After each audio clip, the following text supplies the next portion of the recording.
Dapatkan hadiah wang tunai terkumpul RM10,000 Malaysia sepanjang siaran langsung bersama kami mengikut terma dan syarat. Kita jumpa nanti. Islam larang monopoli sumber air. Biro Undang-Undang Kanun Parti Amanah Negara Amanah memandang berat kenyataan Menteri Besar Kedah Tuan Haji Muhammad Sanusi Muhammad Noor bahawa Kerajaan Negeri Kedah berhak menyekat dan mengubah aliran Sungai Muda di negeri berkenaan. Kenyataan tersebut dibuat berikutan tuntutan Negeri Kedah supaya Kerajaan Negeri Pulau Pinang membayar caj air mentah sebanyak RM50 juta setahun. Kenyataan itu juga disokong oleh Lembaga Sumber Air Negeri Kedah LSANK dan Pesuruhjaya PAS Kedah Ustaz Ahmad Yahya yang mempersoalkan status halal penggunaan air itu oleh Negeri Pulau Pinang. Ujar Kanun dalam satu kenyataan yang dikeluarkan oleh Pengerusi Kanun Amanah Dr. Zulkarnain Luqman. Menurut Kanun, sebarang sekatan air oleh Kerajaan Negeri Kedah terhadap Pulau Pinang adalah tidak berperlembagaan dan tidak mengikut undang-undang. Air adalah sumber asas kehidupan bagi semua makhluk di atas muka bumi. Islam sendiri melarang sesiapa pun memonopoli sumber air sebagaimana yang diriwayatkan dalam hadis oleh Abu Daud dan Ibnu Majah. Muslim berkongsi dalam 3 perkara iaitu air, padang ragut dan api. Jelasnya, Kanun menegaskan hak kepada air itu adalah termaktub di bawah perkara 5/1 Perlembagaan Persekutuan. Tiada seorang pun boleh diambil nyawanya atau dilucutkan kebebasan dirinya kecuali mengikut undang-undang. Dalam kes Tan Teck Seng, Suruhanjaya Perkhidmatan Pendidikan dan ANOR 1996, 1 MLRA 186, 1996, 1 MLJ 261 telah diputuskan bahawa right to life itu adalah termasuk juga right to livelihood, hak untuk kehidupan teratur.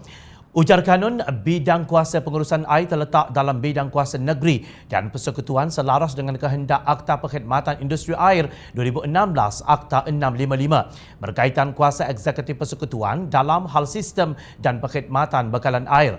Justru Kanun berharap supaya Yang Amat Berhormat Menteri Besar Kedah tidak bertindak melampaui batas undang-undang termasuk dengan menyuruh orang-orang kampung untuk membelat aliran Sungai Muda.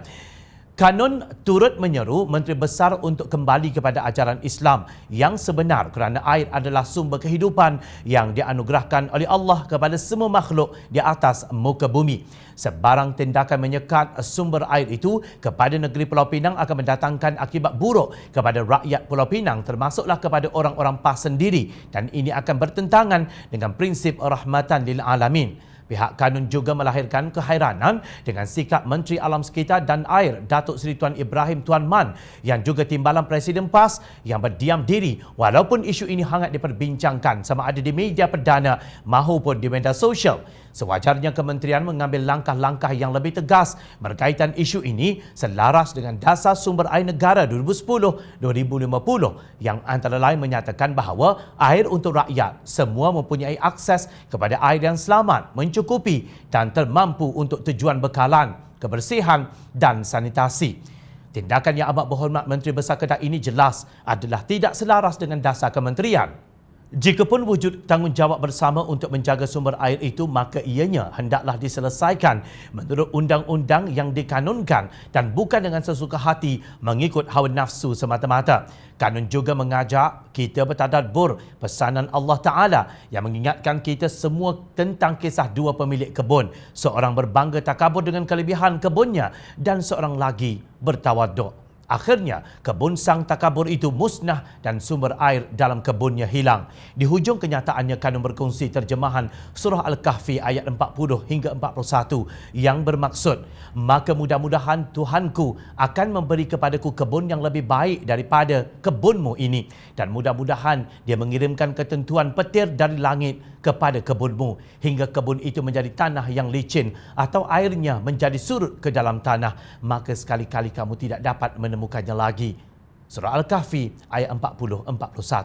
Untuk rekod, sebanyak 568 kawasan di 11 daerah negeri Kedah dikesan berisiko mengalami banjir ketika tempoh monsun timur laut. Demikian kata penolong pengarah bahagian operasi kebombaan dan penyelamat Jabatan Bomba dan Penyelamat JBPM Kedah Muhammadul Ihsan Muhammad Zain 23 November lalu, lapor Harian Metro. Itu belum lagi jika Menteri Besar Kedah mengubah laluan air Sungai Muda untuk menyekatnya daripada mengalir ke laut melalui wilayah di sebelah Pulau Pinang. Kita tidak dapat bayangkan bencana alam sekitar yang mungkin berlaku seperti yang sudah diberi peringatan oleh Allah Subhanahu Wa Taala.